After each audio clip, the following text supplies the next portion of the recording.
What questions should you be asking before you hire a salesperson? My name is Yash Gujar, and I made $1 million in straight commission selling last year, and I'm the CEO and founder of the Impact Team. And I've managed 100-person sales teams doing over 40 million in revenue. And so I know the difference between a shitty salesperson and a good salesperson. And today we're gonna speak about how do you, one, train and recruit an amazing top-tier salesperson. When you are working with a salesperson, you have to always remember you're working with a human being. You are not working with a robot. And so there are two elements to sales that I look at it with all my experience of training hundreds of salespeople. And the two elements are this. There's an EQ element of sales, and then there's an IQ element of sales. Here's the difference. EQ is emotional intelligence. So that is what a salesperson does on a call. What are they saying? What are they not saying? What's their tone? What's their facial expressions, right? I care about what's their actual skill set in a call, which is the EQ element of it, and then I have to work with them on increasing it. IQ is more things around the call. That's things like follow-up, confirmations, sales process, like understanding their pipeline. Are they gonna do the hard work of putting in the volume of dial? And so when I interviewed salespeople, my biggest focus was the EQ. I didn't care about the IQ because IQ is all about me as a leader setting a standard in the company to do the dials, to do the follow-ups, to do the referrals, and to become a sales professional. And so that's why having a really good environment as a manager or as a CEO is important, but that's up to you. IQ can be built, EQ is something you have and something you can train on, but you wanna make sure you have a good baseline. So when I interviewed salespeople, I obviously asked them basic questions like where are they from, what do they want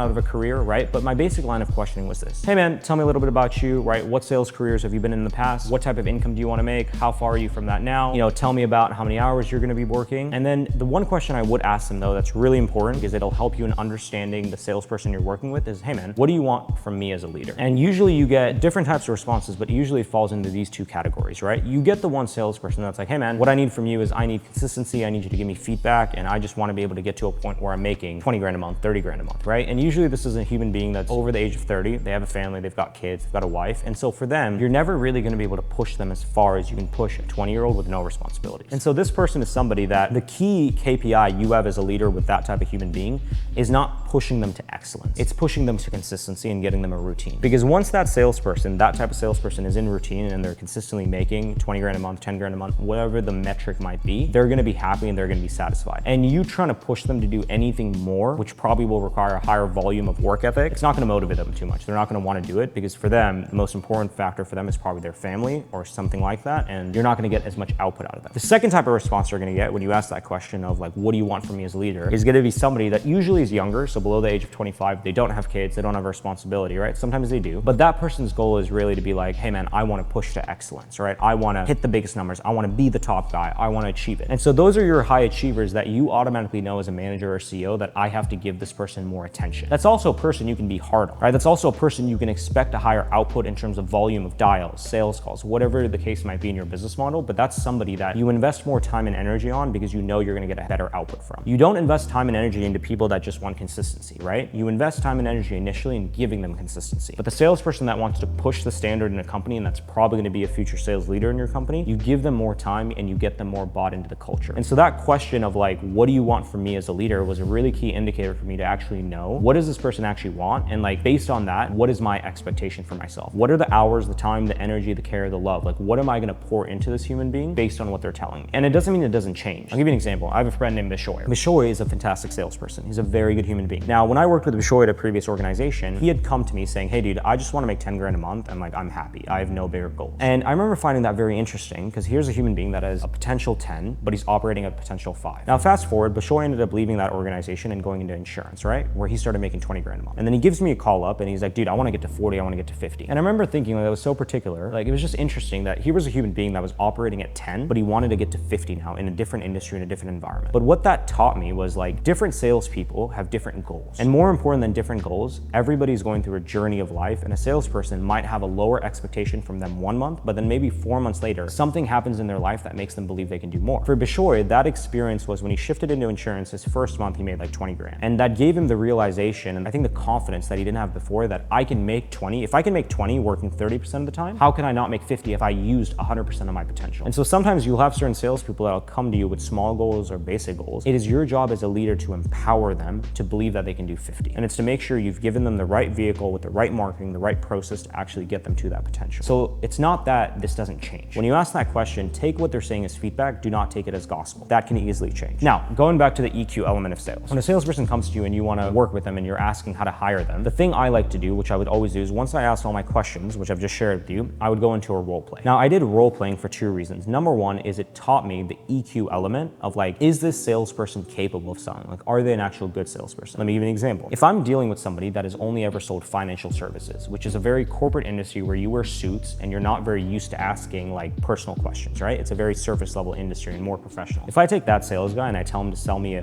mindset offer, for example, where I'm selling like Tony Robbins mindset coaching, he's gonna fucking suck at it because it's such a different style. And it doesn't mean that sales guy is bad, but if he doesn't even have the emotional intelligence to know how to sell that mindset offer, and I have two salespeople, one that's in corporate that was making 300K, but he's never sold anything similar, or one that's only made $50,000 a year, but he's been in the industry, I'm gonna choose the $50,000 a year guy because I can easily get him better and train him up. So the first thing I would do is I would role play. And that's also why when you're interviewing salespeople, you can't just have a recruiter do it. You need to have a sales manager, but more than a sales manager, you need to have somebody that's good at sales in your company and on your offer. If you have somebody that has never sold your product, has no fucking idea how to sell it or how the prospects are, and you hire them, it is your shitty job as a leader for hiring that salesperson without the right expectation. Have your salespeople that actually know how to sell your offer interview the candidate to make sure that they can sell this offer. There are very few salespeople that can sell anything. Very few. Just it is what it is. And so if you are recruiting a salesperson, you have to make sure that one, they're obviously good and they're committed, but you also have to make sure that they can actually sell your offer. If they can't sell your offer, but they can sell another offer, that just means there's not a fit. That's not a bad thing. But when you're recruiting a salesperson, you actually have to have somebody on that interview process that knows how to sell your offer, that can interview this candidate, and that has the sixth sense to be like, this person will be good for this, or you know what, man, this person won't be good for this. And so the way I would do it is after I finish my questions, I would role play with them the current offer that they were applying to sell for, and I would role play that offer with them. And I would just tell them, hey man, you know, outbound me. Outbound call me and tell me how you would book the appointment. And then I'd be like, okay, let's say I'm on a sales call. This is how I came in, role play with me, how you would sell it. And through that element, it taught me two things. Number one is it gave me an idea of where the EQ element of their sales was, but it also told me what skill sets they lacked. So I knew day one what I had to train them on to make them better, which also meant my onboarding time and my success ratio of retaining reps was a lot more. The issue in a lot of companies is you hire salespeople, you don't have strict KPIs, you have fucking data of like, we need to get the salesperson to this amount of dials, this metric by this date, but you have no fucking training that actually helps that salesperson achieve that goal. And it makes no sense. If you have a salesperson that comes to you and let's say, you know, I've got a sheet of how I track like skill set, I have all these like metrics when it comes to like attitude, skill set, personality, right? I've got a metric, a cheat sheet I have. And like when I go through that cheat sheet and I score them, they're a 7 out of 10. I have specific notes that tell me exactly what I need to train that salesperson on to get better at. And then I give that to my sales trainer to be like, hey dude, for Alex, he needs to focus on this and only this. These are the two things I need you to train him on. That does two things. Number one, onboarding is a lot more effective, but number two, you retain a lot more salespeople and you retain the right type of salespeople. Your goal needs to be to retain as many salespeople as possible. Retention is everything, whether it's client retention or sales team retention. But you don't know that unless you're very specific and deliberate on what that person needs to be trained on to hit their potential. And so once I would role play with them, it would give me a clear understanding whether they were gonna make it or they weren't. And if they weren't gonna make it, I was very clear to them that this is not the right offer for you, but I will send you other people that I think you can sell for. And because I've done the role play, I know what other offers they can actually sell for. But then let's say I was to accept him, I had the 2 to 3 things that I knew I had to train them on in order to make them a top tier salesperson, in order to get them to 10 grand, 20 grand, 30 grand in commission. I knew exactly what I had to do. And so that's why I was able to retain so many good salespeople was, yeah, we built a culture, it was a good environment, but it was also because I knew what that person needed help on. And because I knew what they needed help on, all I had to do was get them and my team to focus with that individual on the 2 or 3 things they had to get better on. And then it made it really simple because then you go from a terrible retention to a high retention because everything is specific. Look at it like marketing. If I'm marketing, right, I'm not gonna have vague marketing, right? I need to focus on a niche and go after that niche. It's the same thing with salespeople. We want high output from salespeople. We want high numbers from salespeople, but we don't want to train salespeople on specific things. We want to give them a bullshit fucking onboarding doc with random trainings and hopefully they'll figure it out. That's just not the reality because this is a salesperson and key factor there, it's a person. It is not an app or a software. So we have to treat it like such. We have to give them the time and attention it needs. In marketing, we make 7 different variations to add to creatives we're constantly optimizing. It's no different than with a person. If anything, it's harder with a person because you have to spend a lot more time optimizing and fixing their script, their tonality, their process. And so the key is if you are going to hire a salesperson, you need to, one, have a good discovery, right? The question added to your repertoire right now is, what do you want from me as a leader? But the second is, once you role play with them and you understand their deficiencies as a salesperson, it is your job then to make a plan to help them in fixing those deficiencies, which will give you a higher retention of the salesperson, but a more successful organization overall.